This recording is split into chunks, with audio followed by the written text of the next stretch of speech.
Hello, there, friends, and welcome to Virtual Strangers 121. I'm your host, Wes. With me, as always, my good friend Ruuts. Games and games and games and games and games. VR is on fire right now. Yeah, there's all sorts of stuff coming on, Wes, but I'm so tired, man. I'm having a hard time focusing on it. I got my coffee here. I got up for the Bloom Festival, and it was early, Wes. And then I came home and I fell asleep, and then I was like, oh shit, I got to get the show ready. So, I think I'm ready. I'm here. Yeah, I saw your pictures on the Discord. It was like the Macy's Thanksgiving Day parade, some of that shit. Yeah, I didn't even get the good ones because they broke it into two different groups. And yesterday, group orange went first, and red went today. First. And I'm assuming the first day they probably showed all the really cool ones, like the Darth Vader, the Yoda. But I needed to get out of there before everybody else wanted to leave. I'm not big on. I don't mind big crowds. I'm not big on leaving with the big crowd. I want to be ahead of it. I get the hell out of there. I don't do well with sitting in traffic that you should be moving, and no problem. Oh, I understand, man. My children love fireworks. They love fireworks, and we go every 4th of July out to watch the local fireworks show here. But we know that if you stay to the end of the finale, that you're going to pay for it. Mm-hmm.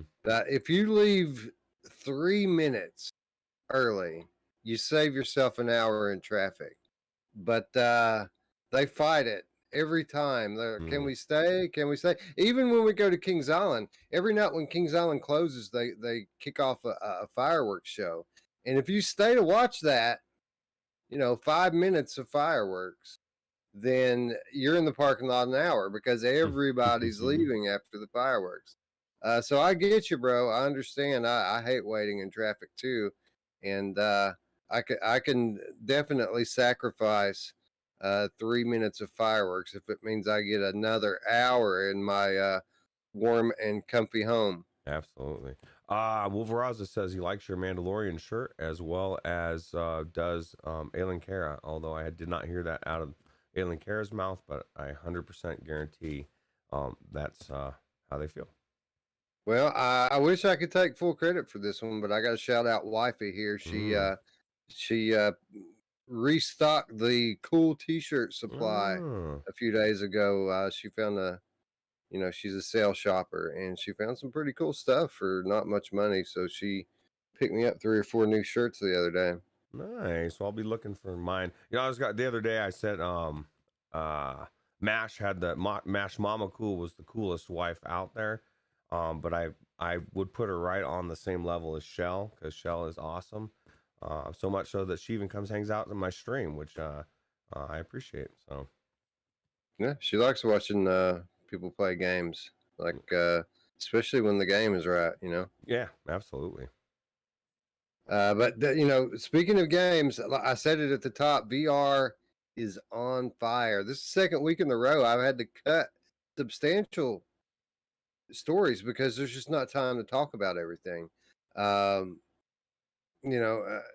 Here's an example. Here's a headline that I didn't put in this week's headlines, but it's very indicative of the state of VR. The parent owner of TikTok has picked up Pico. Ooh. Pico being a headset manufacturer who predominantly makes headsets for China and the Asian countries. And they have their version of the Quest 2, which is pretty much exactly like the Quest 2. Well, who would have thought? Yeah. And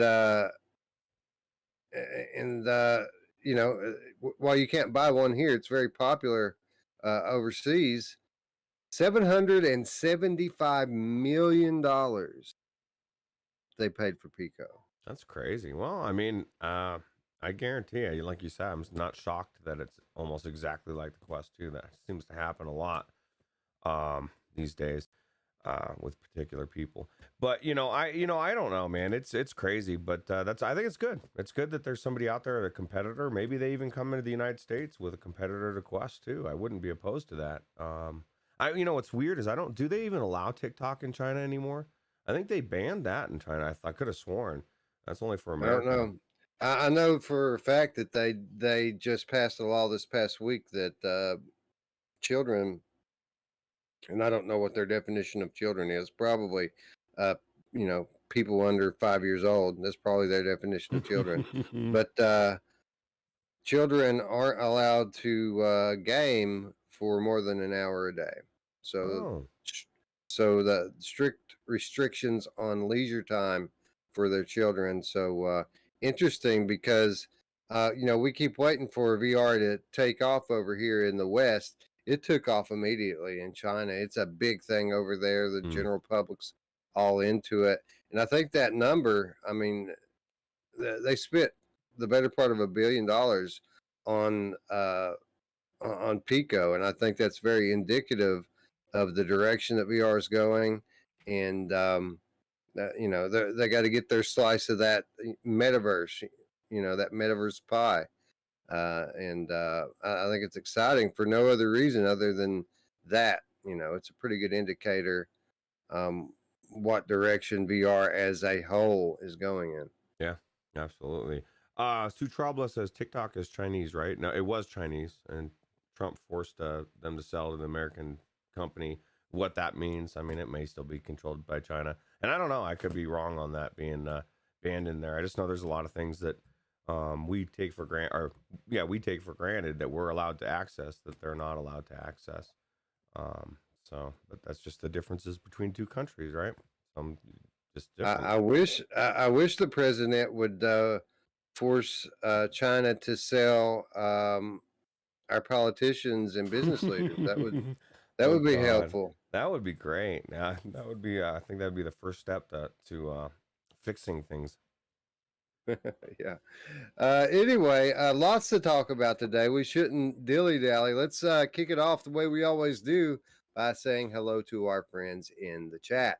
Wolveraza, excited straight away when I posted the show link today, bro. He knows what's up. He knows we got the goods this week, like we do every week. Yep. Dark Angel says limit gaming to only 1 hour per day. Does not compute. That sounds crazy, right? It is. It is. Hussein X says, how's it going, everyone? How's it going, Hussein X? Thanks for stopping by. Spry Guy in the house, as is Onakazi. Onakazi says online gaming. So maybe there was a distinction there that I missed. Happens from time to time. Techno Glitch says, hello. What's up, bud? Techno Glitch just got his PS5 Ruuts. I know. That's crazy. I was asking him if his first game was going to be Returnal. And heck, imagine that. Imagine now maybe Onakazi might just stole my thunder by saying online gaming if that's the case. But if it was gaming in general, how long would it take you to beat Returnal, the game, if you only could play 1 hour a day? Because just when you're getting warm, you got to stop. Well, some people beat it quickly. It's the people that take the opposite approach that I take to it. Like some people. They could give two shits about anything other than just getting done with it, which I never understood this approach to gaming. Let's see how fast we can finish it. I'm the opposite. I want to see everything. If a game's good, I want to see everything. I want to kill every enemy. I want to look at every little nook and cranny. But a lot of people with Returnal just go straight to the boss and practice. And, practice and practice and practice, and then when they beat it, they go to the next one. Lather, rinse, and repeat. And I never was like that. Like I only fought the bosses when I had conquered absolutely everything else first. Well, I will submit, Wes, that in the long run, you're going to, in the later runs, you're going to benefit from that diligence, right? Because that's all time spent playing and grinding and just getting better and better and better. So you're probably going to be like able to grind through the further bosses a lot easier than those other people, right? Yeah, well, where it really helps is the loadout, the parasites, the artifacts, the extra ability that comes with the grind. That's what really helped me make my way through the game. Yeah, absolutely. Yeah, everything's unlocked, right? You have all the options. Right. Sutrabla joining us today. Hello. as is Mr. Tasselhoff, who says go Bucks. PD in the chat. What's up, PD? Glad to see you again. Mash Daddy, what's up? What's up? Thanks for stopping by. Eric Decepticon. Oh yeah. I'm trying not to do it so loud, Ruuts. I always get right all up in my microphone and do that, which is not cool, man. It depends on how. Maybe some people look forward to it. Like, I can't wait till Wes gets all up in the grill of that microphone. Space Dennison in the house, as is Nick Quinn. Shout out, Nick Quinn. What's up, bud? Thanks for stopping by. Traveling Man 3775. Jim Hall appearance in the chat, Ruuts. Yeah, we did some Sea of Thieves last night. And we did a lot of Sea of Thieves last night. Yeah, we found some chest. I guess the most rare chest and the most rare item in the game, and Mash just found it laying on the beach. And then I'm looking to find where to deliver it, and I'm like asking them, okay, where is this and this, and they're just chatting away. I'm holding this, like the way that game is set up in my mind, anybody's gonna come in and kill me and take this chest. You know what I mean? I'm like, guys, let's find out where we need to go here. Stop chit chatting. Damn it. You know what has two thumbs and loves looking at big chests? My mom. This guy right here. You. And your mom. Paradise Decay, the chat says, I'm on my second Returnal run now, and like Wes, taking my time. Why not, man? Well, we got plenty of other things to play, especially when it comes to new VR releases this month. I mean, we're going to be overwhelmed with this stuff real soon. So when we start talking about that, let's dip into these headlines. PlayStation's big showcase won't feature PlayStation 5 VR. So Sony, as they always do, very succinct and to the point, and just putting it out there what everyone should expect, and they're making sure right off the top that everyone knows not to expect PlayStation 5 VR, which is cool. Sony always does a pretty good job of setting expectations, but it's nice generally.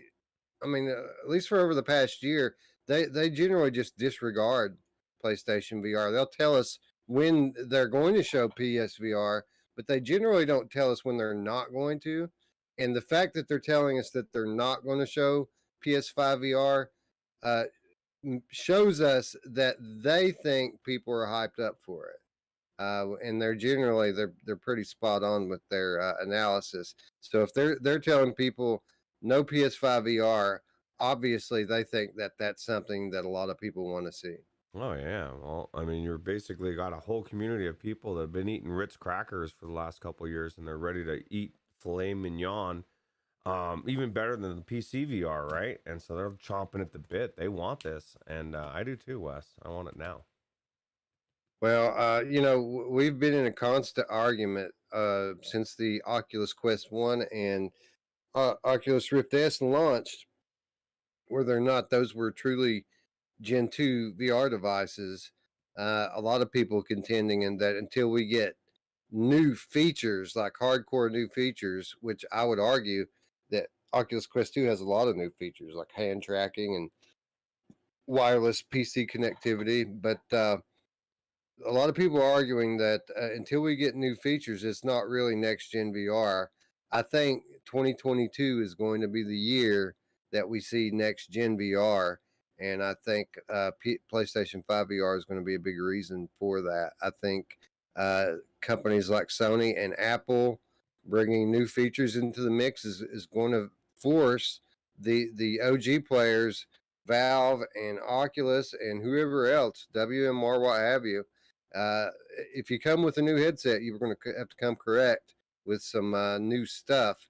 And I think that's absolutely going to be the case. Yeah, resolution bump's not going to be enough. FOV's not enough. Although they're great. We wanted those too, right? But we want the next gen stuff. So, and we're getting Technoglitch says, I hope it's not $600. And I don't expect it to be. I don't think that they would price it higher than the console itself.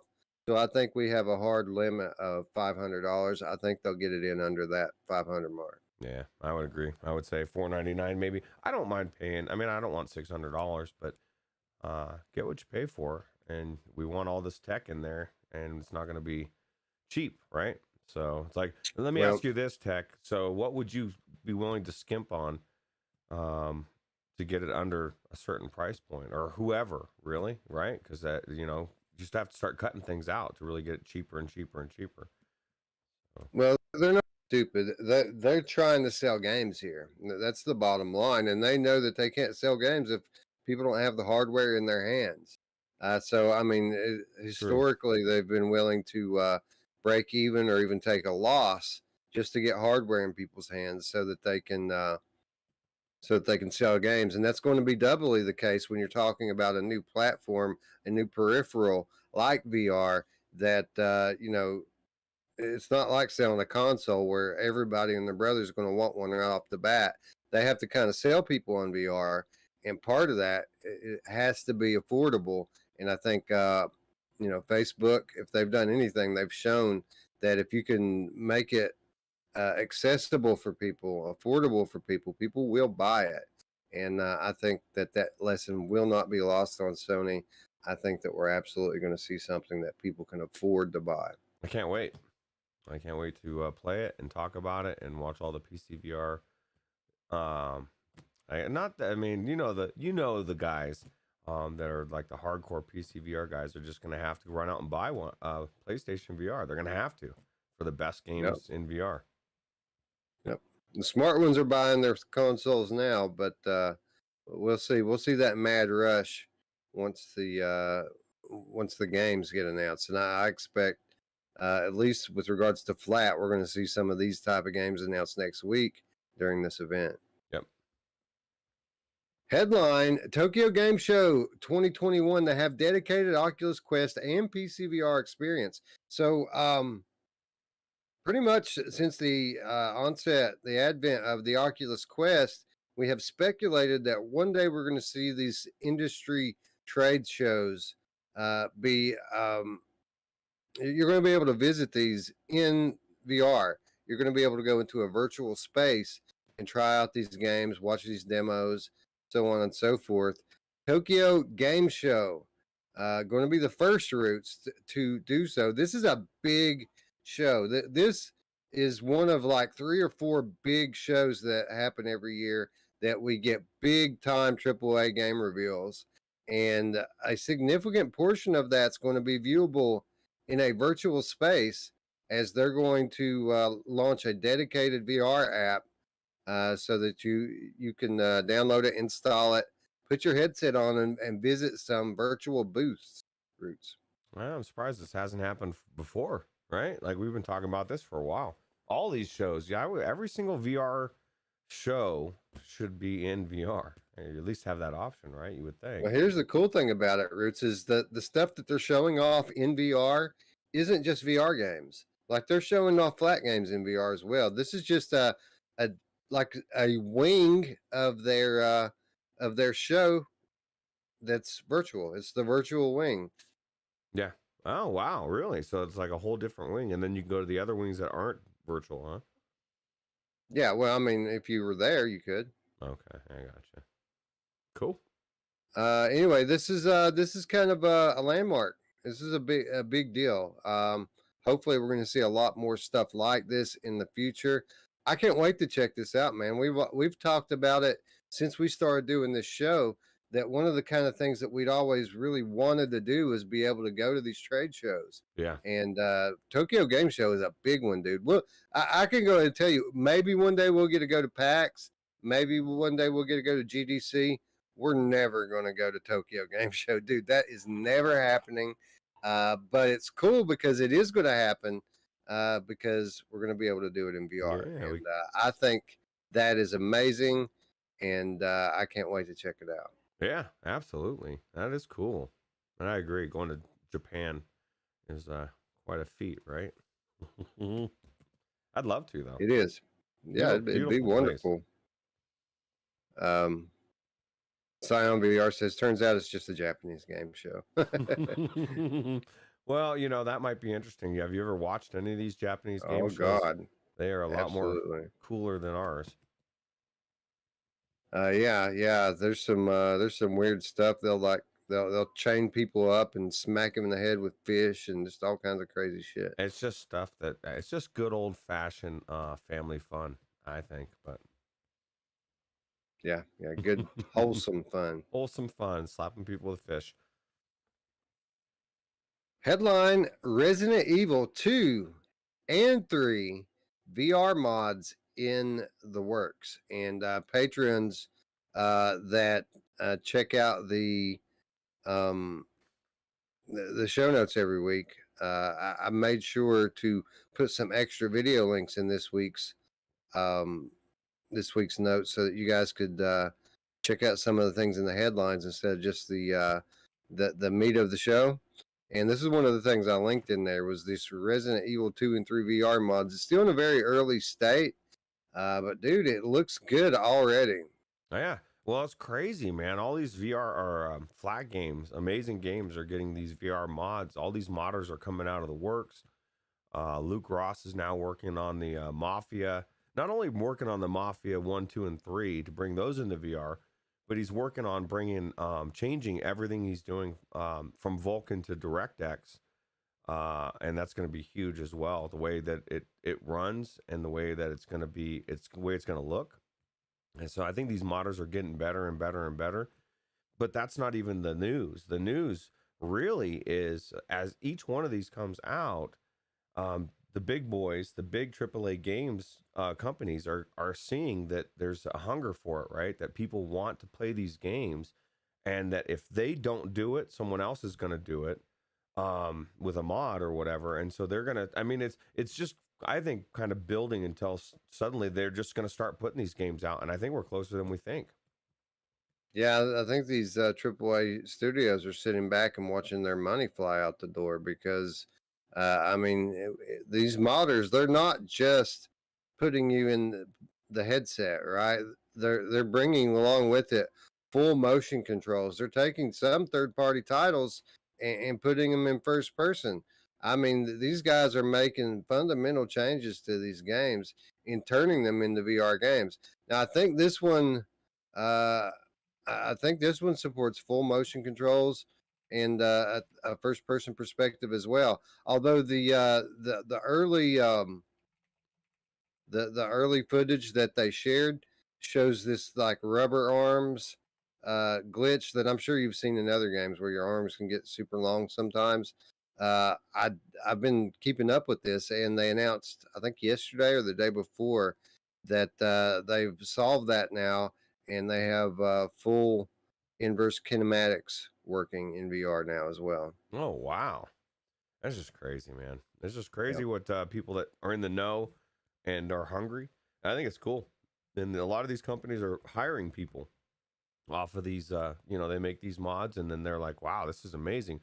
So if whoever makes this Resident Evil 2, 3 mod is really successful, I wouldn't be surprised if maybe Capcom picked them up, or who knows? I mean, if they ever decide to go into VR, so, I mean, I Right. guess that more than what they've done. Right. PD in the chat says MechWarrior 5 VR mod now playable as well. Yeah, we loaded we led off yesterday's show talking about that mod. Looks pretty solid. Yeah, actually, I saw PD was in there early this morning when I was getting up for the Balloon Festival. He was playing some MechWarrior 5. I actually almost debated picking it up, Wes, because I'm like, okay, how good is this? I've never played MechWarrior. I don't know how good it is. I don't know if I'd like it, but I don't know. It looks cool. It certainly looks cool enough. Yeah, true. Headline: Final Star Wars Galaxy's Edge game launches on Quest September 15th. So we knew this game was coming soon, Ruuts. We knew it looked cool. We did not know when it was coming exactly and for how much money. Now we know this game is coming next week, September the 15th, and it's going to be $10 to buy this add-on.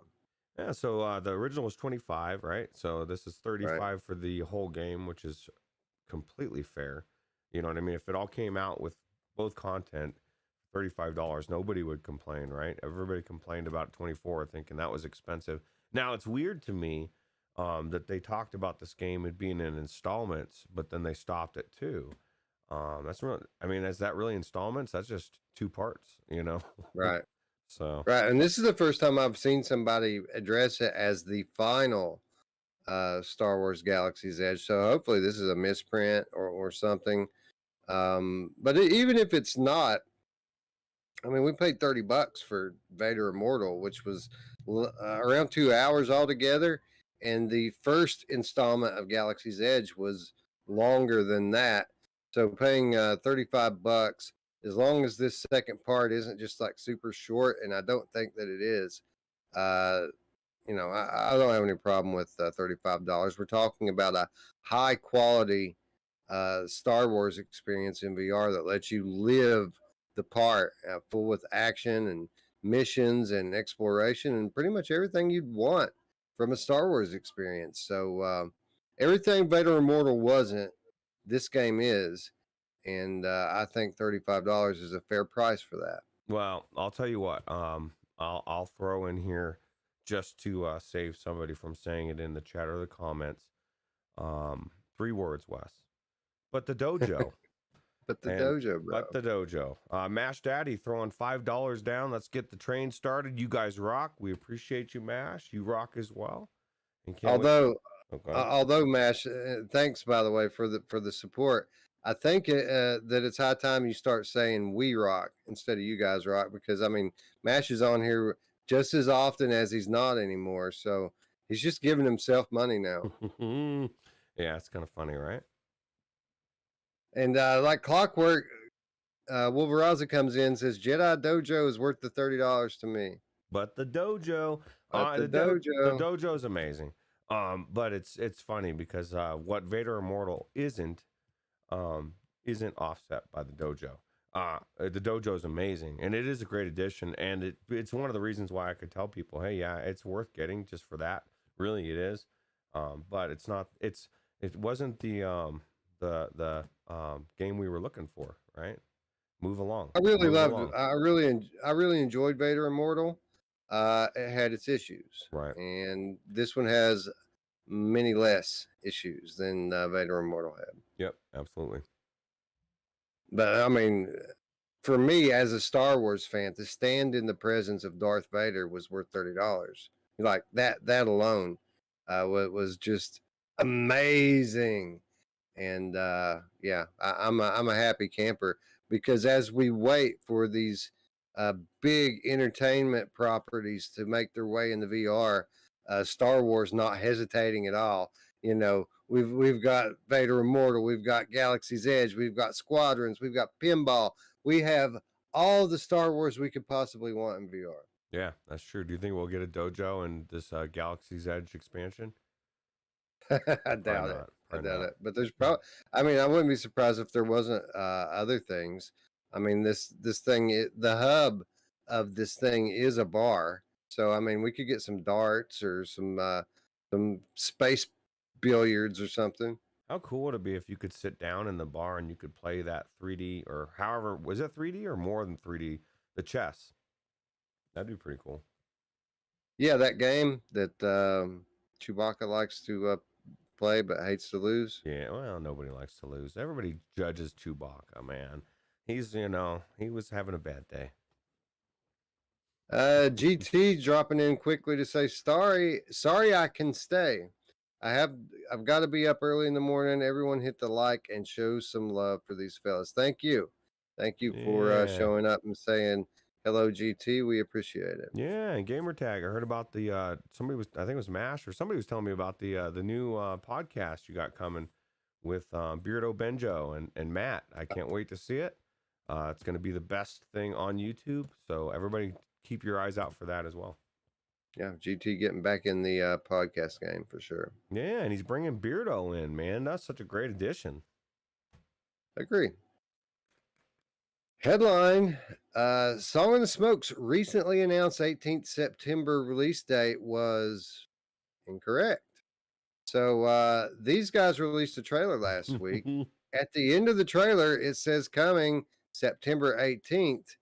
A day later, they take to Twitter to roll it back, saying that was a mistake Ooh. and that we should only have to wait a few more weeks past that date to get our hands on this one. So interesting, Ruuts. They said that the release date was always fluid.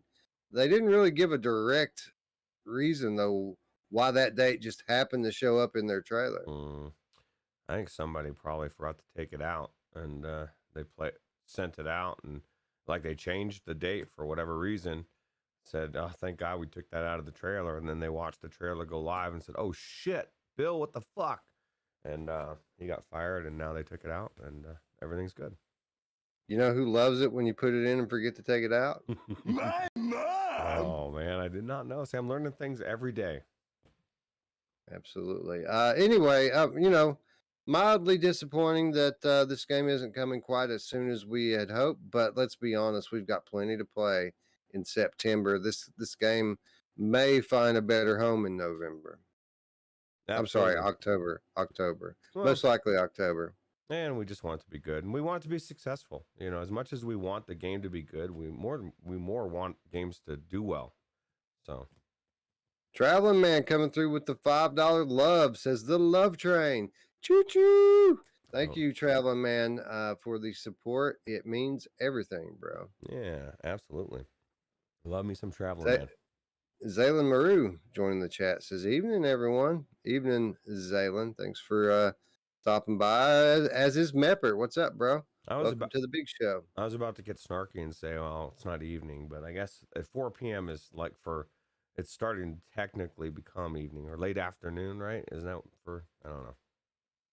Yeah, it is 6:12 right now on the East Coast of United States, so it is evening for many of us. Yeah, I'd say it's close to evening here, so I'll give you that as well. Chris Richardson, October is FBC time. Facebook Connect, absolutely it is, and I'm hoping for big things. I know that a lot of it's going to be AR centric this year as they roll out Project Aria.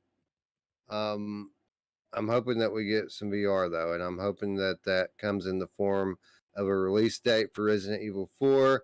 I'm hoping we get some gameplay footage for the Ubisoft games. Fingers crossed, Ruuts.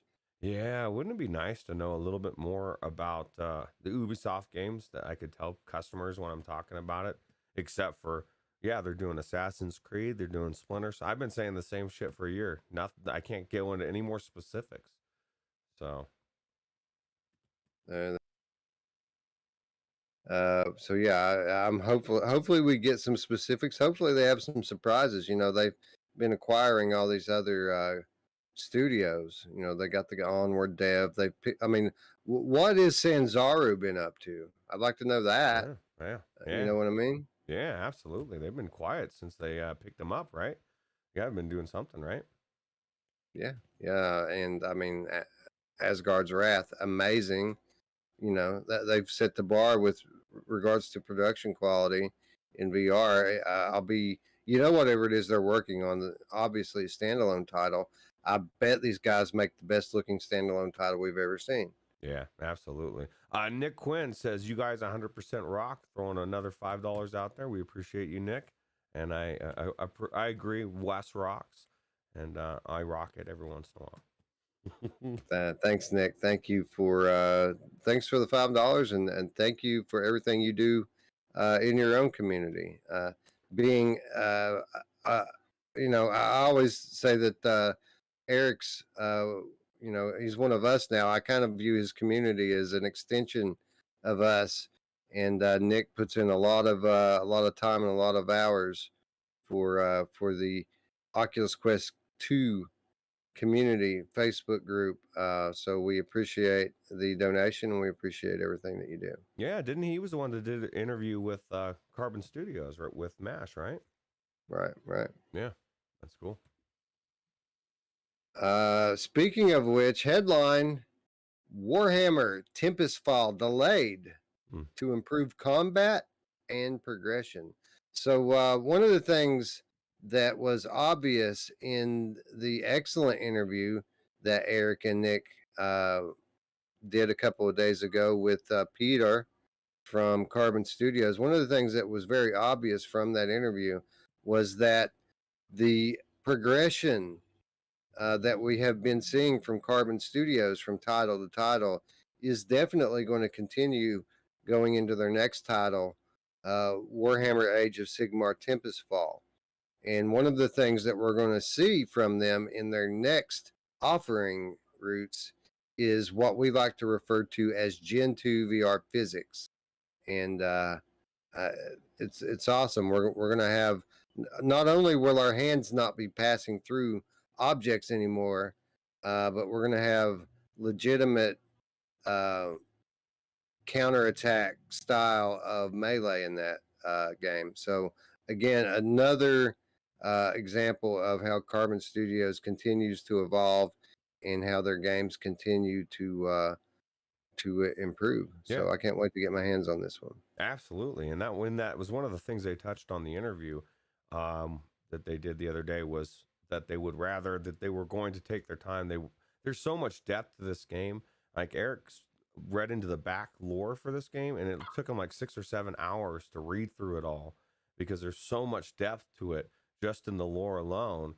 And they touched on the fact that they were asking him about, what we always talk about, putting out a delay versus a patch, right? And he agreed. And then I see this article, and I'm wondering, did they figure out from that interview that, okay, people would rather have the delay, and then they made a decision to go ahead and delay it and go further, or was this already in the works, or what? I just think it's smart. Yeah, it is smart. I would imagine that they already knew that it was going to take them longer, but I'm sure it made them feel better knowing that most of us who are sensible, we don't hold stuff like this against these studios. It's only when we get into the point where, delay after delay after delay, year after year, that's when we start kind of making jokes and memes about these studios. But to delay your game once or twice to make sure it's right at launch, this is what we want devs to do. Yeah, absolutely. Chris Richardson says, don't forget Sanzaru did Marvel Powers United. Somebody else said, I wish I could forget. I think it was Scion VR. He's trying to forget that one. But the bottom line is Wolveraza nailed it. He never got a chance to play that game. He was kind of pissed. Well, imagine this. You did get a chance to play that game. You bought the game for $40 like I did, or I guess maybe I got on sale at $20. But then the game was disappeared from your library. That kind of pisses me off too. I don't know. Well, I will say a couple of things here. One, I don't really blame Sanzaru for that game. I think that they had a different game in mind, and their hand was kind of forced with what kind of game they make. Mm-hmm. And when it comes to people's criticism of that game, it's not really about the quality of the game. It's the kind of game, the gameplay loop itself. Game was amazing. When it comes, it looks amazing. It plays amazing. It sounds amazing. From a quality standpoint, everything's there. It's just it's a wave shooter pretty much, and they pretty much said it in no uncertain terms at the time that that wasn't the game they intended to make. That was the game they were told to make. Yeah, absolutely. And you know what the problem was, Wes? And I think this really is part of it.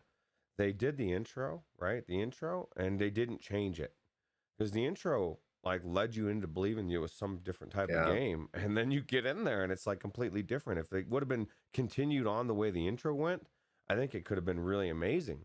I'm not talking switching characters every 5 seconds or however, but it was just the way that the gameplay was really cool. And that being said, I really enjoyed the game as it was. It wasn't what I wanted, but it was still really cool. Yeah, there was some fun to be had there. Probably not a $40 experience for what they gave you, but I mean, there was a lot of game there, a lot of different maps, a lot of different characters, deep move sets for each character. I mean, there was a lot there. That game was a disappointment, but it wouldn't have taken much for that game to be amazing. Yeah, absolutely. Shout out Wolveraza with the $2 donation. Says, y'all are smashing it up lately. Keep it up. Absolutely. Boom. You're Absolutely smashing plan it on up, keeping it up. Wolverizer. You smashed it up, bro. Yeah, I agree with that. Dude barely ever misses a stream. And I mean, barely ever. Even the ones I do in the middle of the night, Wolverizer shows up. So Yeah, awesome. Thank you for the support. absolutely. Scion in chat says Lone Echo 2 coming in 2025. It's going to be amazing, though. It'll be the best version of Lone Echo you've ever played. Yeah. Zayla Maru says the intro was awesome to Marvel Powers United VR. It absolutely was. It made you feel like you were going to be playing through one of these arcade style beat 'em up games, right? That we used to go pump quarters into, only now you're in it. But, you know, that was just the intro. After that, it puts you into this arena based, wave based stuff and not nearly as fun. No. Headline: No Man's Sky gets on-planet settlements in Frontiers update. So you can be the mayor of your own little town now if you want to, Roots. No reason to ever leave No Man's Sky anymore. Roots Town. You know what's funny is I was going through my library on Steam and I just noticed I was deleting some games that I had installed, and I saw No Man's Sky and I went to delete it, and because it's got to be a really big file, right? By at this point, I don't know how many gigs. And then something stopped me, Wes, and I thought, because that last time I went in with the DLSS, it looked so amazing and was so smooth. I thought, I'm not deleting this. I'm playing this. So it's now came to the point where I don't want to delete it. I want it on there for the times that I just feel like jumping in there and playing. And it's multiplayer, so it's one of those games that I think could be really fun. We can make some good videos in that. That's a vast universe that we can explore together. Absolutely. And we could make some entertaining videos in that if we set the situation up properly. Absolutely. And I don't know, it's more than two people, right? Yeah. I mean, I don't know if there's any like limit to it. There's a hub where people can just meet up and work together. I mean, I'm not sure what the limit on any one server is, but it's not two. It's a lot more than that. So my mic might have been down a little bit, Onakazi. I just realized that I had the mic turned down, so that's should be hearing better. Thanks for saying something instead of having the whole episode with me being low. But yeah, so I was thinking maybe we bring in the third stranger and we can make some videos in there, right? I'm down. Yeah, Sion's gonna reinstall it when he gets a 3080 series card, and when you do that, Sion, I will see you in there because I want to play this game with you, bro.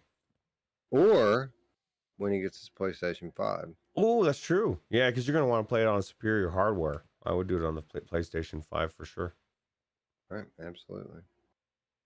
Headline: Yupitergrad going open plan with a new gymnasium mode. So this is a new gameplay mode coming to Yupitergrad. It hasn't quite launched yet, although you can play it in a beta state right now.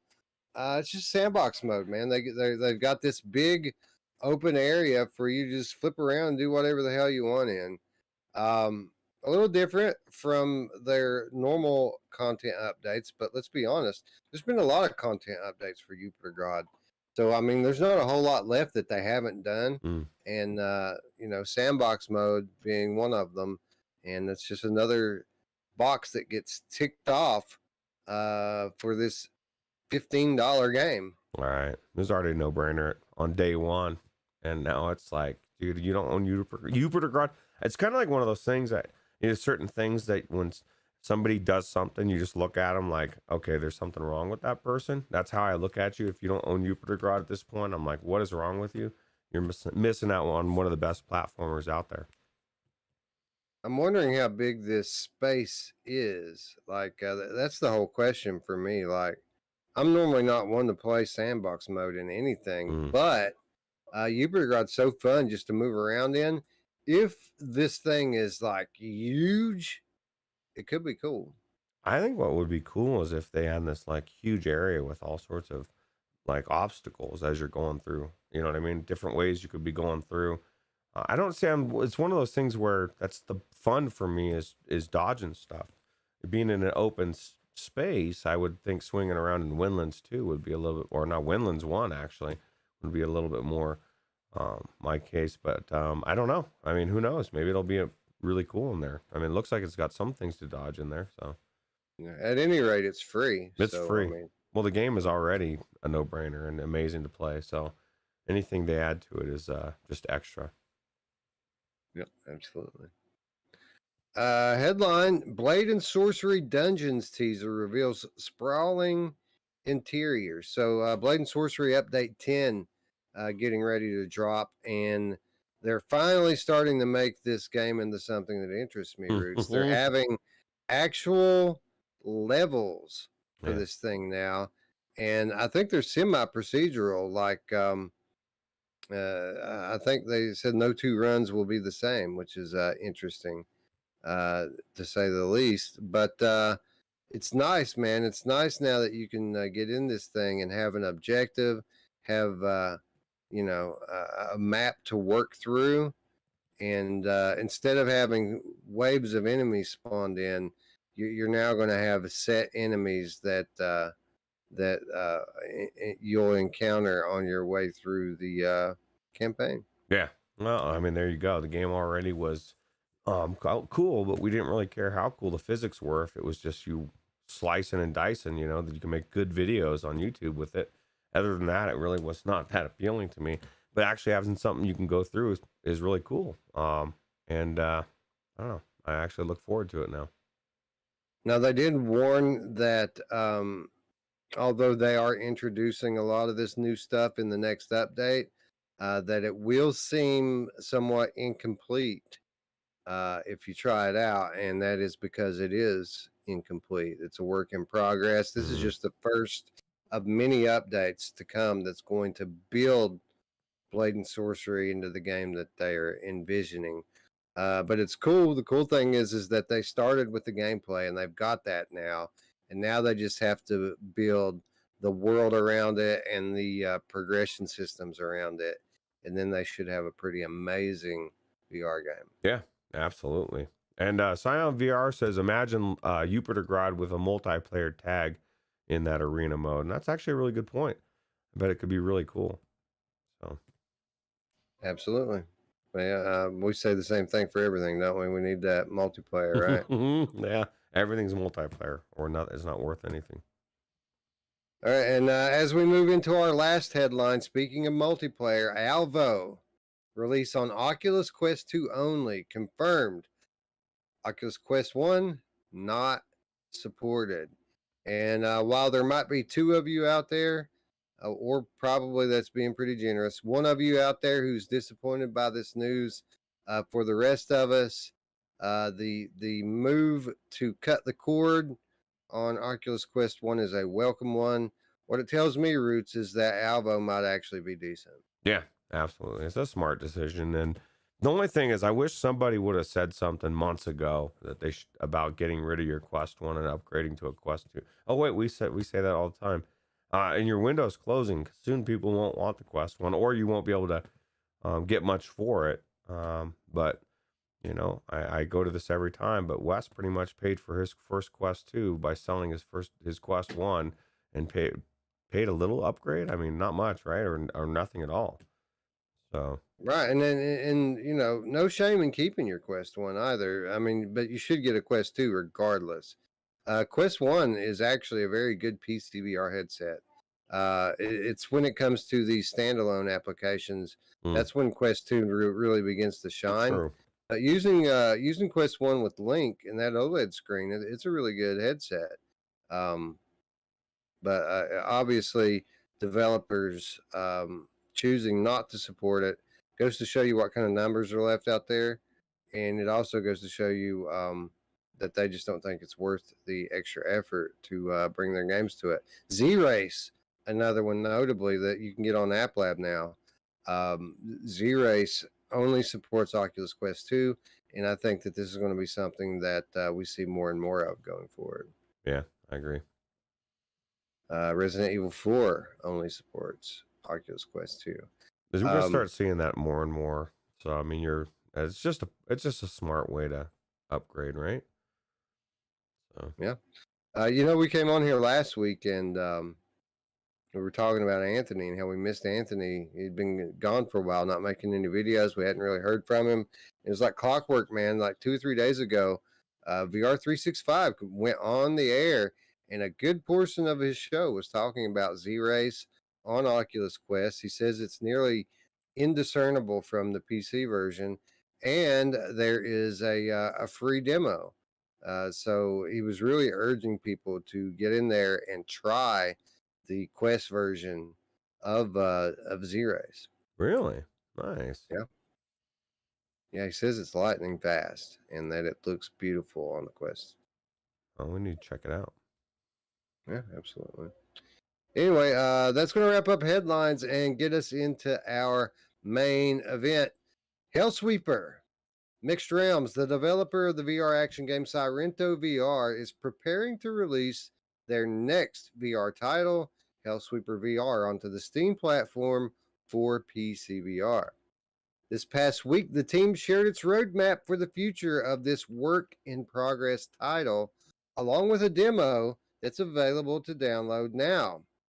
The alpha demo is, quote, a watered-down version of the full game, but loaded with enough core mechanics to get you a good feel of Hellsweeper VR. Hellsweeper VR is a roguelike first-person combat game where you take on the role of an undead immortal tasked with entering hell with the sole mission of eliminating its twisted souls, all to restore the sacred balance. Think Sirento's intense locomotion and arcade-style action, but with semi-realistic physics, allowing you to pull off even crazier moves, the team says. Juggle enemies up in the air, rip them in half using psychic powers, use a lopped-off enemy limb as a club, land on an enemy and use it as a surfboard, release concussive blasts to smash enemies into a bloody mess of smithereens, and more. The roadmap gives us a glimpse into the features that are planned for the final game, but of course, the plan may change over time. Ruuts, seems like with their description of the gameplay here, this is kind of like, we were talking about Gen 2 physics coming to Carbon Studios. It seems like Gen 2 physics are coming to Sorrento, and then it goes to hell. Looks amazing. And Sorrento was amazing as before. And I think it's just really cool to see these companies, these developers, just getting better and better with their games. And their games were already amazing. This looks a lot like a lot of the gameplay, or at least the action with the guns and stuff. What was that one cartoon horror game that was really cool with the guns and the knives that we went through? That was like Lies Beneath. Yeah, Lies Beneath. Just like the gunplay and the knives and stuff. I just think it just reminds me of because that was so fast paced and it was just so good. That this looks amazing. I can't think of one thing that doesn't look good about this right now, and it's making me excited to try it. Yeah, it looks awesome. It looks like it looks like we all used to play Doom VR in God mode, and we did that for a reason. It's because we wanted to go to hell and just dominate these things and get creative with destroying these evil demons. It looks like this phenomenon isn't lost on the people at Mixed Realms, because they're scratching that itch here in a big way, giving us so many different ways to deal with this wide variety of enemies, and again with this realistic physics to boot. This promises to be an amazing time. Absolutely.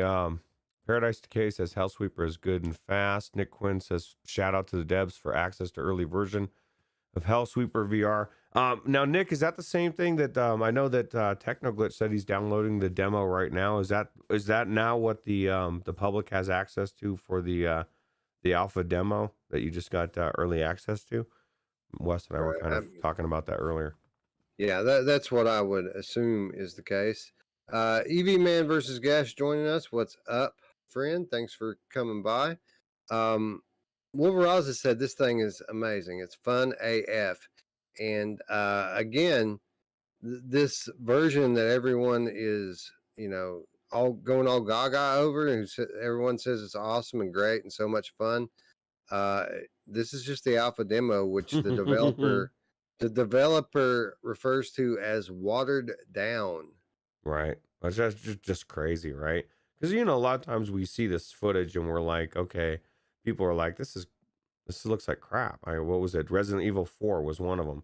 And I'm like, dude, this is like the alpha from a year ago. I'm sure it's a lot better. Now, this is one of those games where you see the alpha and you're like, oh, this is amazing. And they're like, no, don't think this is it, because we got way better for you coming, which is amazing. Okay, right? so Nick and Masher both answering here that our early access version actually has a little more than the public demo. Oh, nice. I've been trying to figure out how to access that. I guess Mash let me know later, because I can't seem to find it anywhere. Yeah, we'll talk about that off air and get into this for Wednesday, guys. What do you think? Yeah, absolutely.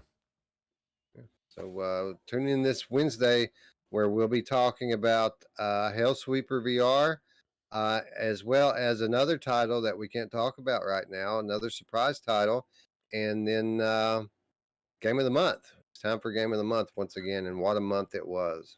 Yeah, absolutely. Especially the 15 best. Oh, that's not part of it, but that was fun. Yeah, Best of Steam. yeah, absolutely. Yeah. Anyway, I'm trying to find my place here. I quit reading. All right. The roadmap gives us a glimpse into the features that are planned for the final game, but of course, plans may change over time. In Hellsweeper, players can expect 3 game modes: a roguelike mode, a sandbox mode, and a multiplayer mode. In roguelike mode, players can encounter randomly assigned locations, weapons, skills, and increasingly challenging foes that stand between you and the final boss. This mode will comprise of 3 acts, each arc culminating in an epic boss fight. In each act, players can expect various types of missions, challenges, and minigames, and lastly, rewards to find. The sandbox mode is perfect for players who prefer more certainty in how they play the game. Players get to select the arena, the mission style, and the difficulty level that they want to challenge. They also get to pick their preferred weapons and abilities. For the multiplayer mode, players can go on co-op missions or fight each other in PvP contests. Players can expect a bunch of unlockable skills that they can unlock through progression and customization through the unique skill tree and unlockable traits. Each weapon and or skill may contain up to 4 to 8 more traits. 16 unique maps are planned for the final release, with 4 available now in the public alpha.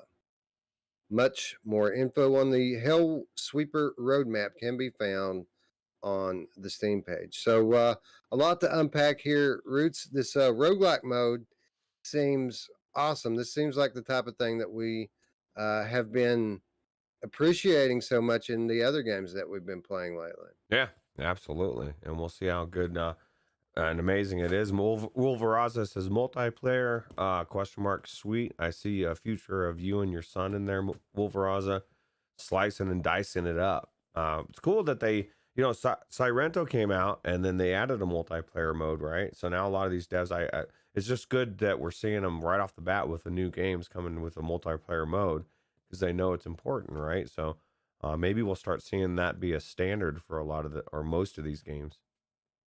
Yeah, and even the sandbox mode doesn't sound like your normal shitty sandbox mode. Like that, you still get to play missions. You just get to craft your own mission. You select the arena, you select the mission, you select your weapons and abilities and your difficulty level. So it's basically, it's not a sandbox by the purest definition, but more of just a fully customizable God mode, if you will. Which is really cool. Yeah, just a lot of customization, a lot of options, which we always say is good, right? Yeah. And then last but not least, they talk a little bit about the progression that's going to come with the final version of this game, where you're going to have a pretty large skill tree, uh, not only with your character but with the weapons as well, with every skill and or weapon and or ability being able to progress up to you know adding 4 to 8 more traits to each thing. This is the kind of depth that really grabs you and holds you in a game for some time. Yeah, absolutely. Well, it's what a lot of these flat games have been grabbing me is the progression. And, it's great to see that they're adding these in the VR games because that's what just makes you feel like that's where you get the one more. It's like as you're getting in there and you're getting new abilities and you're progressing them, you're like, you want to try them out, right? Next thing you know, it's been 5 hours and time's just flown by.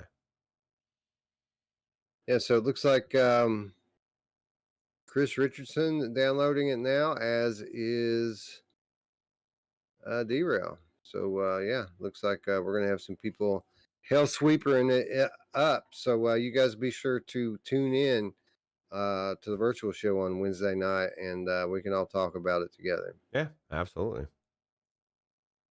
Anyway, moving on. We recently talked about a game.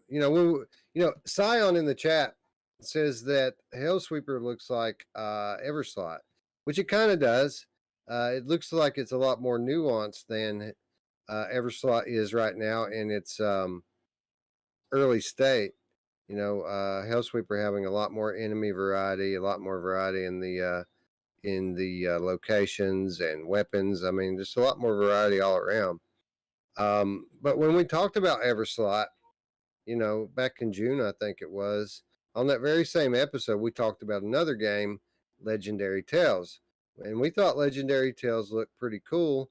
Well, we're not going to have to wait much longer to find out, as Urban Wolf Games has confirmed that its physics-driven co-op dungeon crawler Legendary Tales will go live into early access on Steam VR this week, launching on September the 9th.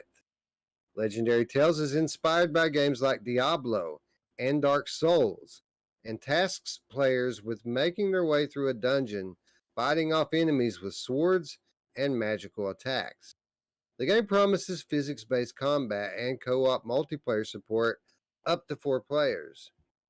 The early access version of the game is said to feature most of the aspects that will be in the final game, but the developer is hoping to add more enemy and weapon types, as well as new dungeon themes and boss fights.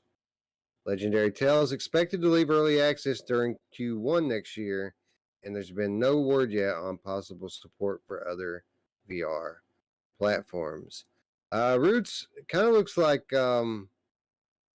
if they were, what was that game? Hellsplit VR.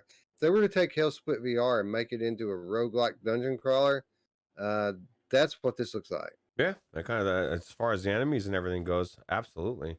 I think it's funny. I'm trying to think of it says it's kind of like Dark Souls and Diablo, which are totally two different games. So I guess which parts are from which game, but I don't know. I like both games, so it'll be interesting to see what this turns out to be. But it looks cool.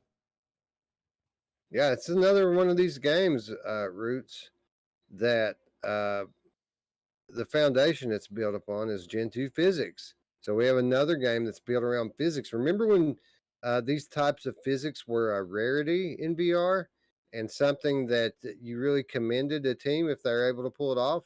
Well, here we have a small team at Urban Wolf Games putting these Gen 2 physics into their early access title. I think that's cool, and I think that it bodes well for the future of VR when we start to see these smaller teams able to pull this stuff off. Yeah, absolutely. That was one of the biggest things that Eric complained about with Myst is clipping through stuff, right? And it's not anything wrong with Myst. It's just we're so starting to get used to not clipping through things. And to me, that's one of the things that comes with next level physics is I shouldn't be able to walk through tables any more than I can in a flat game, right? Or whatever it is that we just put our hands through. It's starting to become important to the devs because people find it important. It's immersion, right? Like if your hand just passes through something, oh yeah, that's right, I'm in VR. You just kind of reminds you. So Scion says this game looked cool, but I need more enemies than skeletons. I agree. I think that the big question with this game right now is what kind of diversity is it going to have with regards to enemies and environments. It all looks like one big level with the same enemies right now. Even if the gameplay does look amazing and the graphics look pretty good. Um, but we need to remember that this is coming into early access, and they have said that they want to add some variety there. So, it's up to you whether or not you want to throw your money down early or take a wait and see approach to whether or not they actually follow through with these promises. yeah, well, and I would submit that the guy at the end that is standing in the big pool of blood doesn't look like a skeleton. So that's two different enemies you got right there. That looked like a boss maybe at some point. And Drilla's got a good point. He's suggesting to Zion some zombies be added to the game. And Perfect. Yeah, perfect. Yeah, then it could be like zombie. What was that game we talked about the other day? Zombie Death Race, Feeding Frenzy, or something like that. Yeah, who doesn't love Zombie Death Race Feeding Frenzy? I forgot about that one. Anyway, what about Undead Citadel, man? Sitting it out, taking friggin' years to get their games out, and then like all these other games are coming along, kind of filling that spot that they were going for. Well, I mean, I would submit what I've been saying all along. Then, all these games you're nailing, or whoever said it in the chat, says that a lot of them look similar, right? They're going to look similar. It's a similar type of game, right? But maybe you just add some progression. You add some actual depth to the gameplay to where, focus on that. Focus more on the all the intricacies of the gameplay and let the everything else be kind of secondary. You still got to make the game look good, and work right, but I guarantee it's going to set your game apart from everybody else's that they go in there and people are looking at their hands and swinging the sword around, and that's the highlight of the game. So Yeah, well, it bodes well. It bodes well that a team of this size and stature is able to pull off what they're claiming to pull yeah, off here. So I'm interested to see where this thing goes. Um, Again, only time's really going to tell how this thing turns out. But I mean, they're expecting to leave early access Q1 next year, and that's going to be here before you know it. So we're not going to have to wait very long to find out. yeah, and so far what they're doing looks amazing. So Yeah, I would agree with him. 4-player co-op Ruuts. yeah, and that's another thing there. I mean, not all of them are 4-player co-op either. That's something different. So Yeah, sounds like a good time. yeah. Eye on the Icon joining us. What's up, friend? Thanks for stopping by. Moving on, The Last Worker is an upcoming narrative-driven VR game that's currently on display at this year's Venice Film Festival. The game will feature 4 main characters that are fully voiced by a cast of notable voice actors. The game itself is being developed in a collaboration between OIFI and Hotel R&R and the Exorcist Legion VR developer Wolf and Wood. While little is known at this point about the full scope of the gameplay, the title seems to be a fully interactive and extremely immersive narrative-driven experience, which features a unique and highly detailed art style as well as high production values.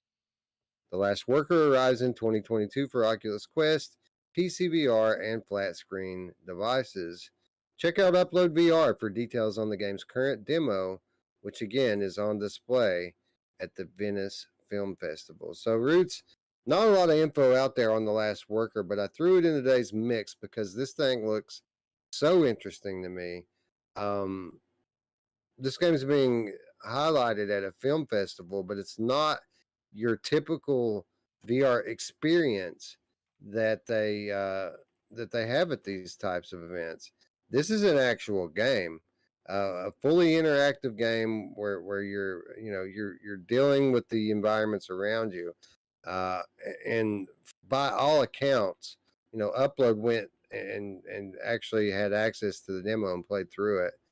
They seem to be blown away with just how immersive this experience is and just how high the production values are. Yeah, it looks amazing already. I think just the way that with that guy in the wheelchair or whatever I guess mechanic wheelchair with the it just looks, it's really cool, man.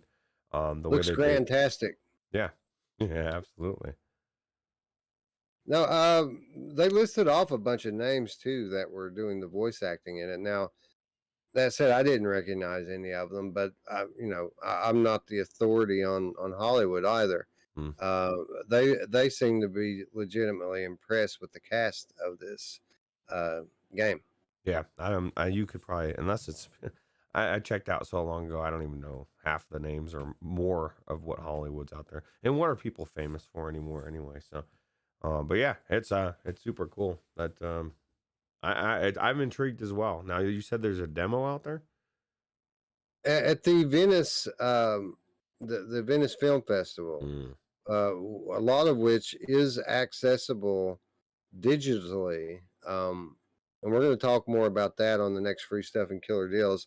A lot of stuff on Viport right now that you can access at the Venice Film Festival through the 19th of September.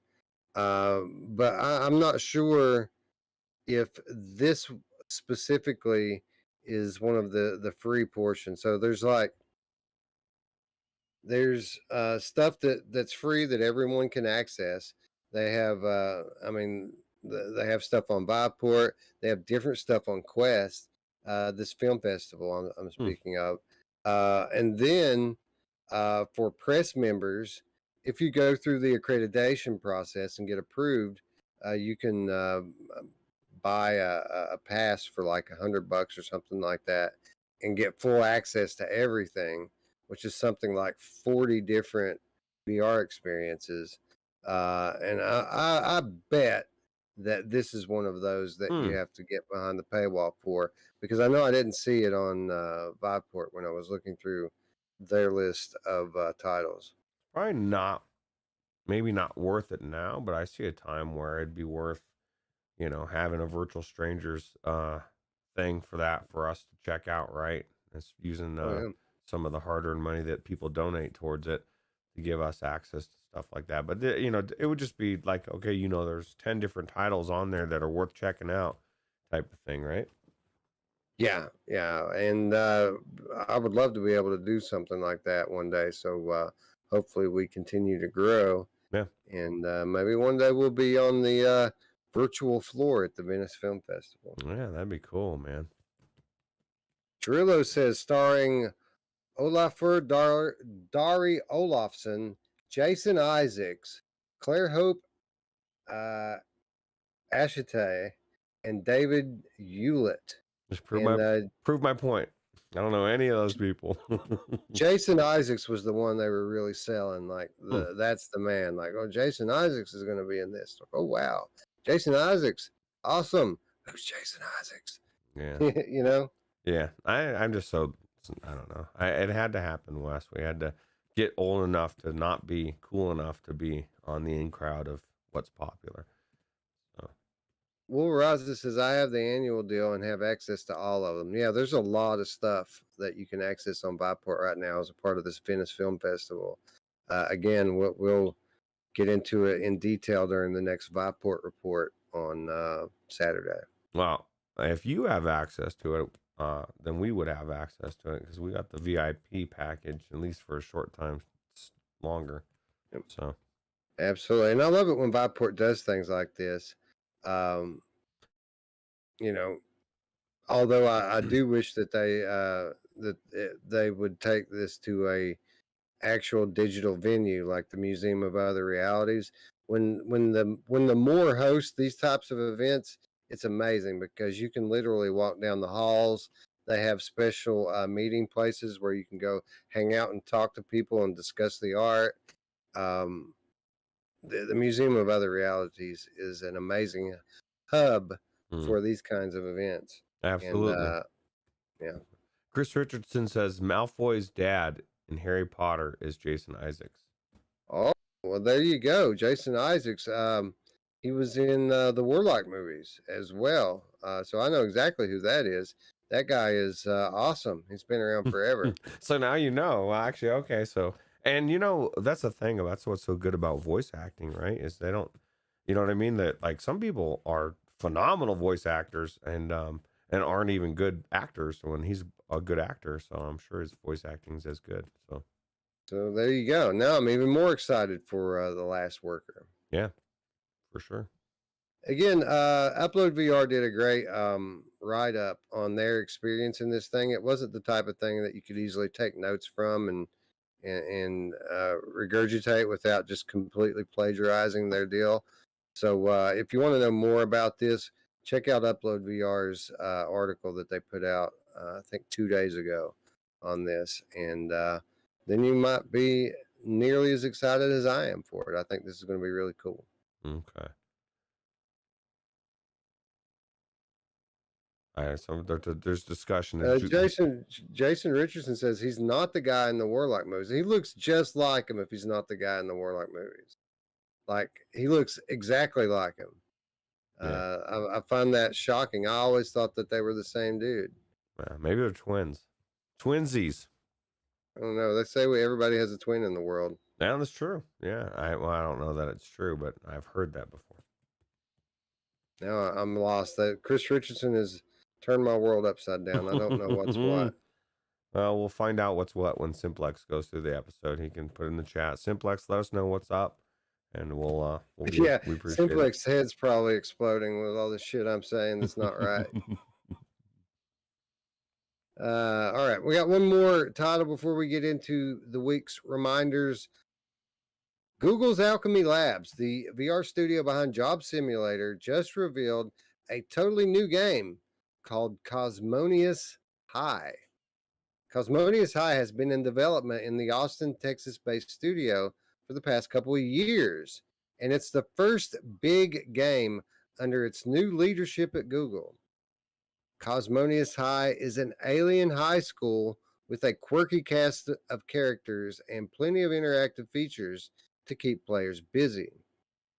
Players assume the role of an alien who has crash landed at the school on the first day of class. Utilizing special powers, players will help to repair the Cosmonious High and return it to its former glory. Set to become Alchemy Lab's biggest VR world to date, Cosmonious High will feature dynamic characters that respond to natural gestures like high fives and fist bumps. The world will also be a big interactive playground where players can spend times with friends in the Grand Hall alongside various school activities while unlocking new alien powers progressively. Players can resolve problems or just cause more chaos at the school. Ruuts, high fives and fist bumps with aliens, bro. Who doesn't love fist bumps with aliens? And we get to, I mean, it's got the word high in it. I think of Cheech and Chong. Mesocosm says, I'm one of the artists working on The Last Worker. Thank you for the kind words. And your game looks awesome. And yeah, we're looking forward to coming out and checking it out. Mesocosm. So you're one of the artists working on it. Well, that's interesting because one of the things that Upload was most complimentary of was the artwork in the game and the very unique art style. It was like it's almost like you could see brushstrokes in the thing. That's what VR's. I mean, that's so amazing about VR is getting in the headset and seeing something like that in a world in an artistic way that is different than everybody else. So if Upload is going raving about it, it makes me really excited to try it. Absolutely. So thank you for stopping by, and we really look forward to checking it out when it becomes available. Yeah, for sure. Anyway, Cosmonious High, Roots. It looks like a VR game for all ages, but I like what I'm hearing here. This apparently is a very large environment for you to explore, full of interactive items and unplayable characters, NPCs for you to interact with, and it seems like it's kind of taking this open world approach where you can progress at your own pace, but they've made such a rich world here that you can literally, if you don't want to mess with the story aspect of it, you can just screw around at high school all day. Who doesn't want to create chaos in high school? I wonder if you can like put some cherry bombs in the toilet. That would be cool. That was always the thing that disrupted things pretty bad when um, we were younger, right? Yeah, yeah, maybe a little. Although things were kind of crazy back in those days anyway. I think kids adapt well a lot better than us old people in certain situations. So I think we would have been able to deal. You know what's cool about Alchemy Labs is like the way they've progressed from the first job simulator and how limited it was, and then you had Vacation Simulator, which broke Wes's TV. You got, it was a little bit more open, and now this one is even more open. I think they're finding that people like to be able to just roam around and mess with stuff, right, and not be in such a linear fashion. Because Job Simulator was like node to node, you couldn't do, you know what I mean? It was very limited. The second one was amazing, and this one looks even better. So I'm excited to check this one out as well. Yeah, yeah. Typically at first glance, it wasn't something that I was looking forward to, but the more I read about the game, the more excited I got for it. I think this is going to be pretty cool, and I also think it's pretty cool that it was a bit scary.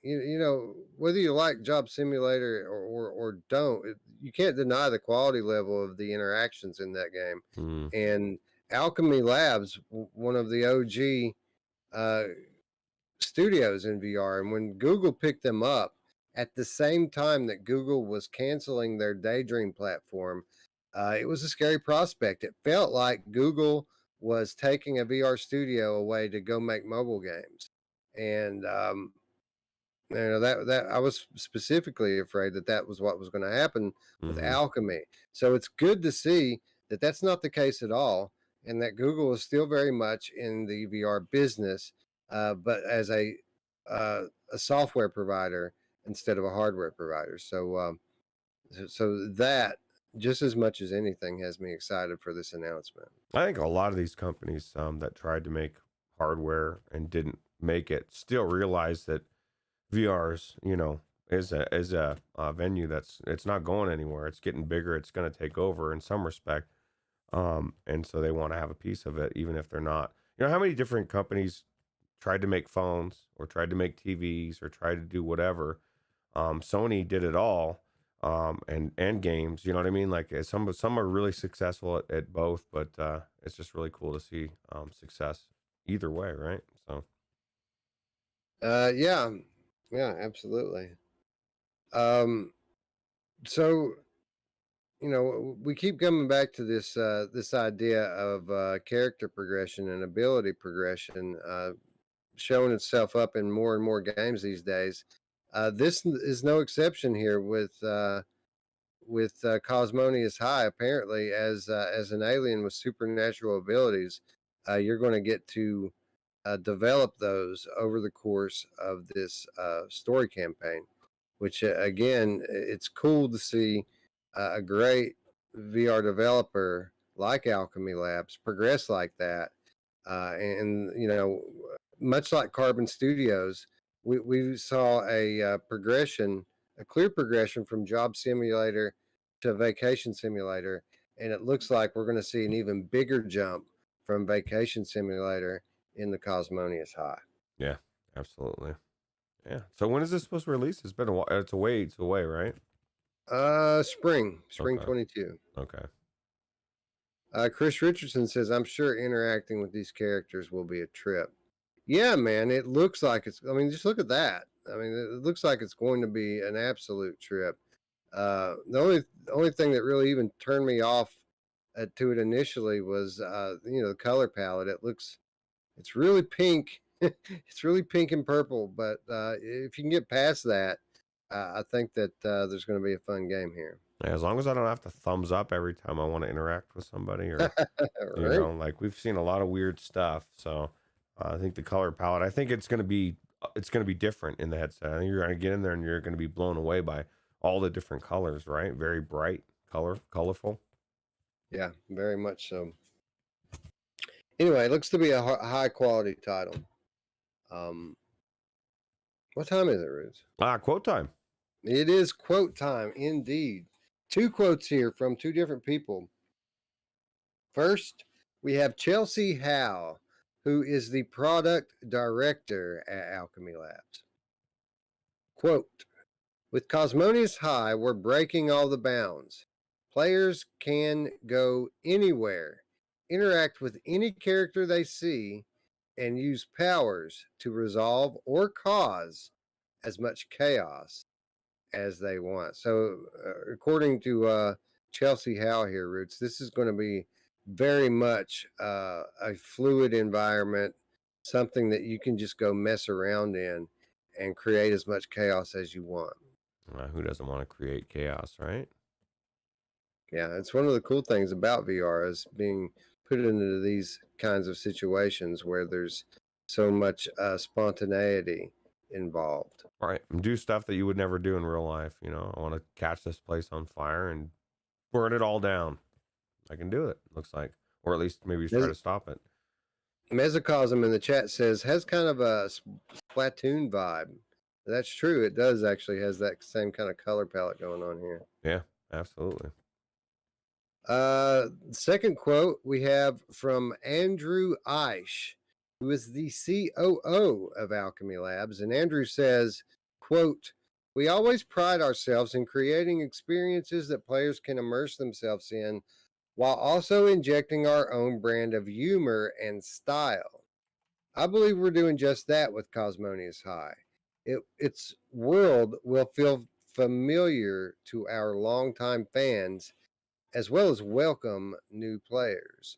So basically, they're saying here if you liked Job Simulator, if you liked Vacation Simulator, if you thought that stuff was funny, then you're going to love this one. Oh, cool. Or if you're new, you're going to love it as well. And then you're going to go back and buy the other ones because you're going to find out they had earlier games. You're going to be blown away as well. Mepper says the colors make him think of Slime Ranchers. I don't know what Slime Ranchers are, but I will take your word for it. Maybe Wes does. Dude, my youngest son loves Slime Rancher. Like he played it for he recently finished his stint, but he played it for almost a solid month every day. It was what he played with Slime Rancher. And I think there's a proper VR mod for Slime Rancher out there, actually. Really? If I remember correctly. It was a game they were thinking about making in the VR, unless I'm mistaken. I'll have to check it Probably out. Am. My youngest is 19, so I Slime Ranchers. You know, we go back to Barney. You start talking about Barney. I'm like, oh, I know who that guy was. And he was purple, like Wolveraza loves purple. So there you go. Anyway, I think this looks cool, and when I say it's for all ages, I don't mean it's a game for kids. I mean I legitimately think that this is something that anyone's going to be able to pick up and have fun with. So definitely looking forward to checking this one out when it drops in spring next year. Yeah, absolutely.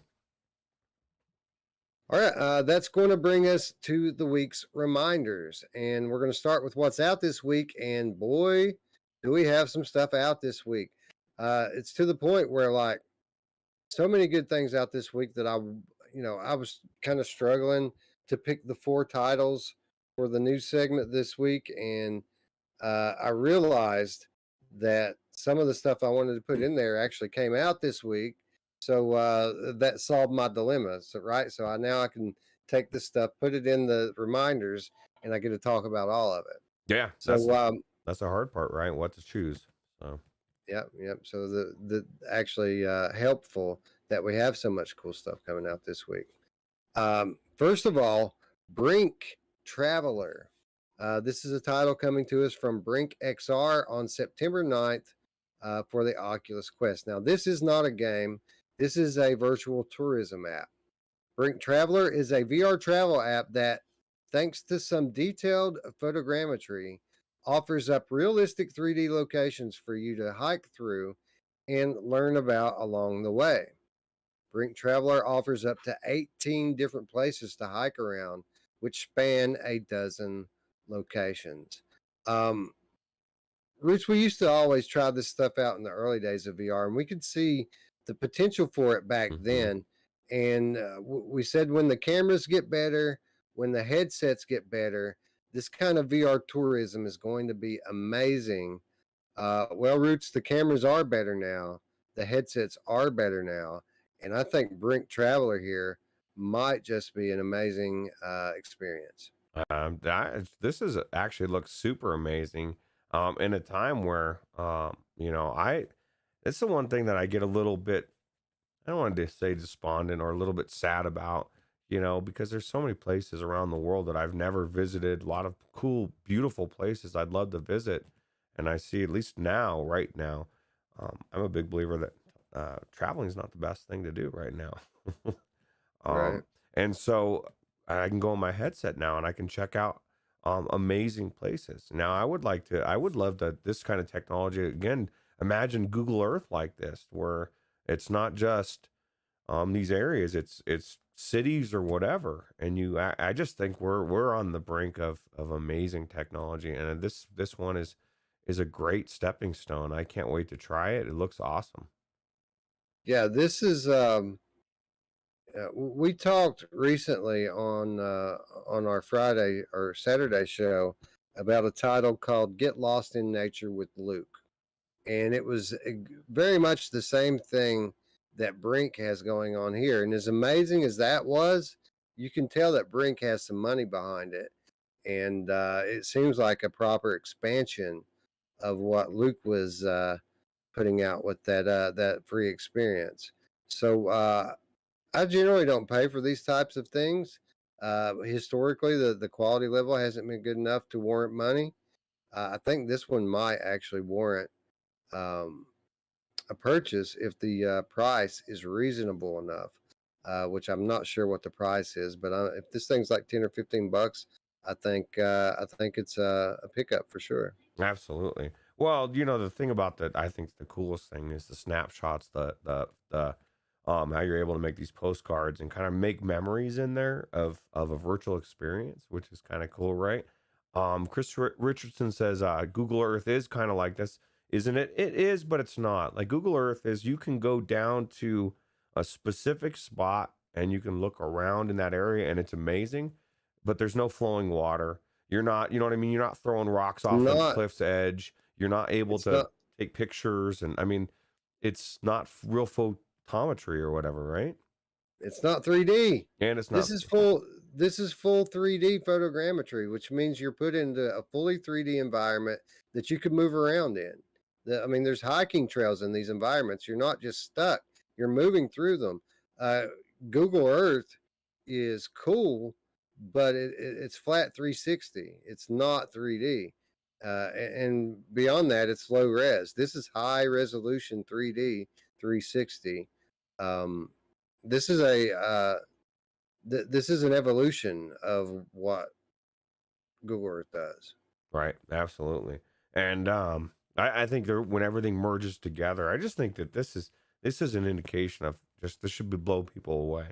Yeah, everybody wants the realism, the Sims, right? I want to pick up a gun and feel like I'm really shooting a gun. This is this is the Sims I want. I want to go into it and feel like I'm really in the environment of a real place. You know what I mean? That's immersion to me.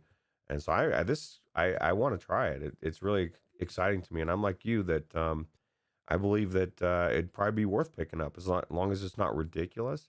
And it'd be one of those games that we could easily justify picking up on the show account. And then it's not like you're going into it every day, right? Right. It'd be worth it, I think. Yeah. Yeah. And, for what it's worth, some beautiful locations that they've chosen here as well. It's not just about the quality of their equipment, but the selection of the places that they're visiting. Now, how cool would this be? And maybe this is something that they have in there or it's a plan, but how cool would this game be or experience be if you could go in there with your wife and you could go explore these places and go hiking? And like, if that's not on their radar, it needs to be, because that would be Yeah. something special to be able to do in this. You know, you're creating memories, and why not create them with the person you love, right? So Absolutely. Nobody ever goes on vacation alone, right? You always have somebody with you. So Yeah, I think that that's a good point and would be a worthwhile cause for these developers to take up. yeah, absolutely. Also out on the 9th of September is a title we already talked about. Legendary Tales is an action role-playing game that supports both single and multiplayer co-op up to 4 players. Step into a dungeon with friends to fight hordes of monsters, collecting useful items along the way to upgrade your abilities. So Legendary Tales again coming on September 9th, next Thursday. What's the cost? Do you know, or they haven't I do said? not. I do not know. Okay. Well, we don't have to wait that long to wait. About what, 4 days? So Yeah, not long at all. Uh, Hellroad VR is leaving Steam Early Access this week and coming into full release. Ride through a post-apocalyptic zombie-infested world and turn your motorcycle into a beast made for slaughter. Equip yourself with various weapons and improve them to find the mysterious woman who called you for help. So this is like Road Rash meets Arizona Sunshine Roots. This is a game that I played as soon as it went into early access. It's a game that's in my library, and it's a game that I enjoyed back then, and I've always kind of considered this a hidden gem on Steam VR. Um, it's fast-paced arcade-style zombie shooter, but you're on a motorcycle, and there is a wide variety of weapons that you can use to dispatch these zombies. And as you complete the levels, you pick up money that you can then use to upgrade your motorcycle.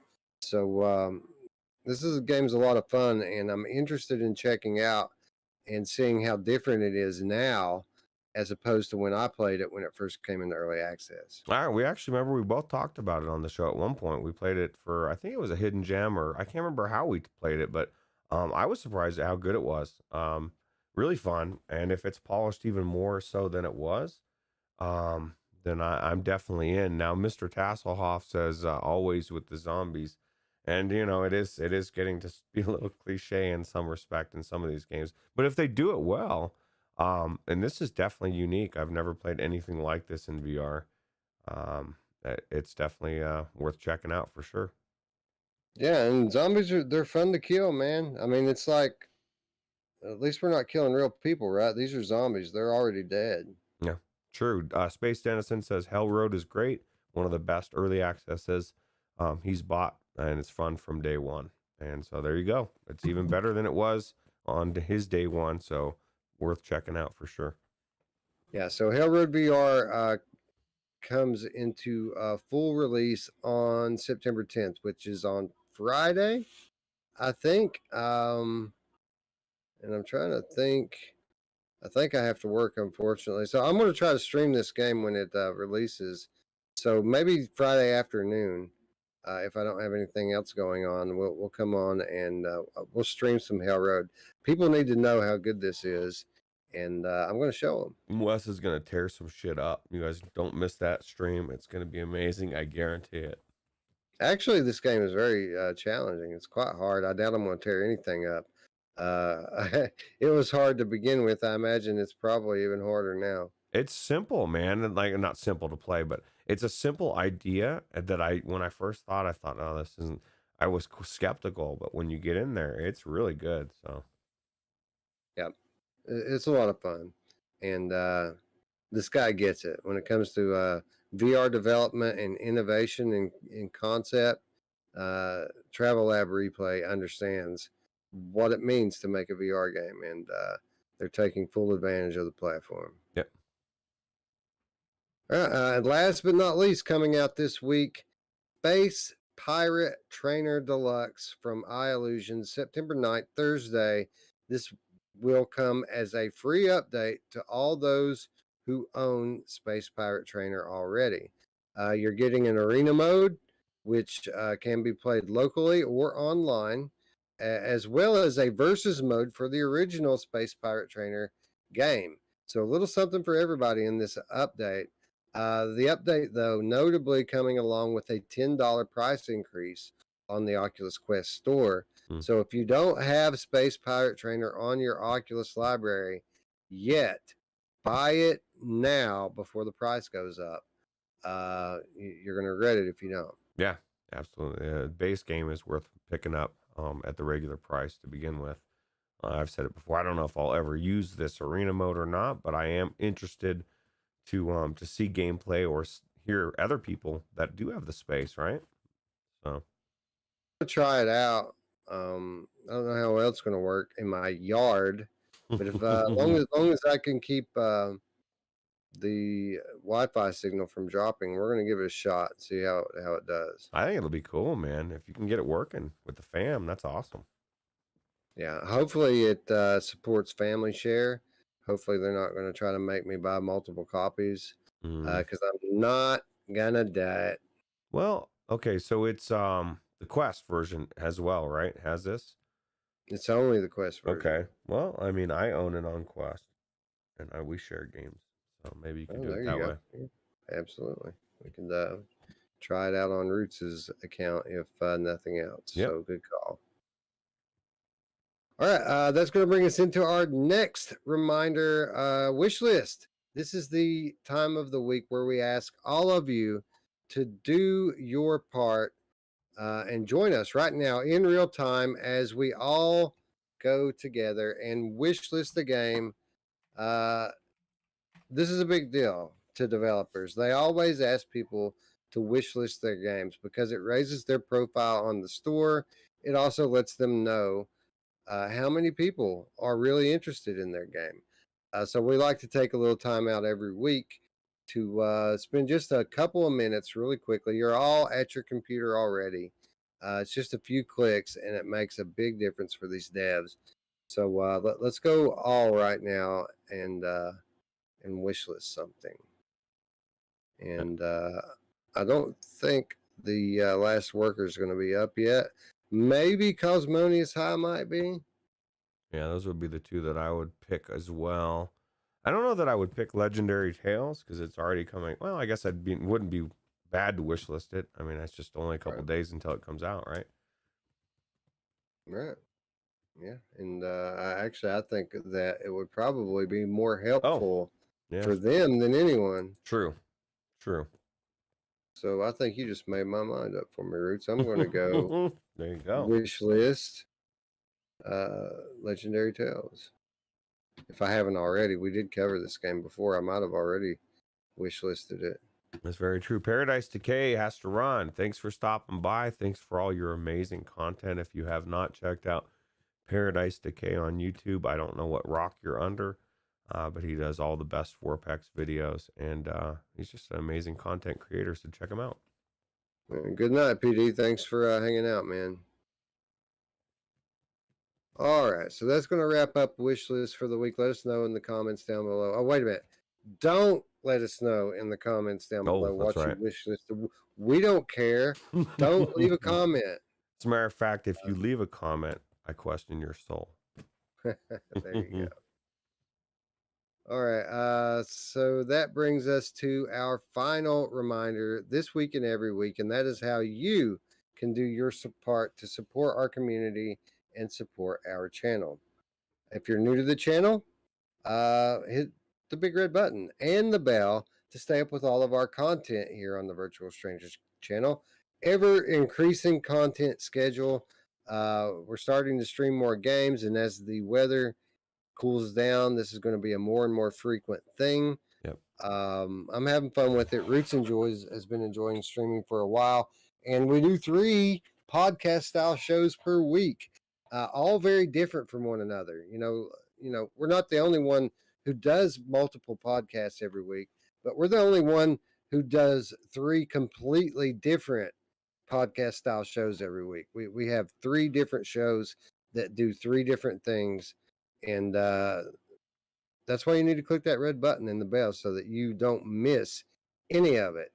But for those of you who are already subscribed, maybe you want to do a little something more. Well, you can do so by supporting us on Patreon. Only $3 per month. $3 a day, Ruuts? No. $3 a week? No. $3 per month will get you access to our weekly show notes, which read like a newsletter, as well as exclusive gameplays and content only available on Patreon. It's a deal, Ruuts. It's a hell of a deal at $3, and it goes to support our channel, which we really appreciate. We got a nice little crew of Patreon supporters, and I think it's great. I think they're great people, and we really appreciate the support. Yeah, and Wes is adding more and more stuff all the time to it, and I'm thinking about doing some videos as well. Like I just recorded a GTA 5 video that I don't know if I feel like uploading to my channel, so I might just throw it up to Patreon. There you go. There you go. All you got to do is upload it and publish it as unlisted, and then you can just take that link right over to the Patreon and give it to those guys. And Nice. they do watch it, and they do appreciate it. So Awesome. that's what I've been doing, and you should as well. Yeah, well, I just figure you're doing so much to add to it that I should probably start adding some stuff to it as well, and also at the same time giving the Patreons or patrons more content. So yeah, absolutely. All right, last but not least, the Discord. You will find an invitation to the Virtual Strangers Discord in the description down below. This is where we all hang out. Most everyone in the chat right now, not everyone, but most everyone in the chat right now hangs out and talks with one another on a daily basis on our Discord. We talk VR, we talk live. There's nothing that's off the table, although, you know, some topics are inappropriate. We don't censor anybody. You can talk about what you want. Furthermore, this is where we get together for multiplayer hangouts. And, you know, it's a nice, tightly knit community, the best community in VR, in my opinion. You guys are great. We love you all. If you haven't already, consider joining the Virtual Strangers Discord. It's home for the hardcore VR gaming enthusiast. yeah, come home. You know, it's funny, interesting. I consider some of my best friends are people that I met through this Discord. You know, it's how we met Mash, and Mash is now a third stranger, and it's an amazing place to be. You don't want to not be there. So come home. Yeah, I recently reconnected with one of my high school friends that I talk to maybe once or twice a year through a messenger, and he knows I've been doing YouTube, and he's been considering starting to do it for himself. So he decided he would contact me, and he started, of course, asking me all the questions about money and all this other stuff. And I'm like, dude, we don't do it for the money. We do it for these people. That we have a community of hundreds of people from all the corners of the earth. These people care about what I think. And as long as they do, I'm going to tell them, and I'm going to make content for them, and I'm going to continue to hang out with them. You guys are my best friends. Like, I don't hang out with people in real life, but I talk to you guys every day. So I love you guys. And if you want to be part of the love, there's an invitation down in the description below. Yeah, absolutely. Anyway, Mr. Tasselhoff says, first time watching your stream, very well done and high quality put together. Thank you very much for all of you newbies in chat, Mr. Tasselhoff, Mesocosm. Glad you could stop by. We go on Sunday, we go on Wednesday, we go on Saturday. Wednesdays, we do game reviews and topical discussions. And then on Saturday, we run down the deals on all the VR stores. So glad you guys could stop by. We hope to see you again really soon. And as always, everything we do is live. So yep. And yeah, Virtual Strangers is the best kept secret on YouTube. The thing is we don't want it to be secret. So share it. Share us out there. Share it. Right. Yeah. Absolutely. Here's to that. Meow Meow the Gamer Cat says, we love you too, Weasel. Yeah, as does Chris Richardson. Yeah, you guys are awesome. Yeah. Anyway, with that said, friends, I'd like to thank you all once again for watching. For Ruuts, I'm Wes. We'll see you in a couple days. Bye now. Take it easy.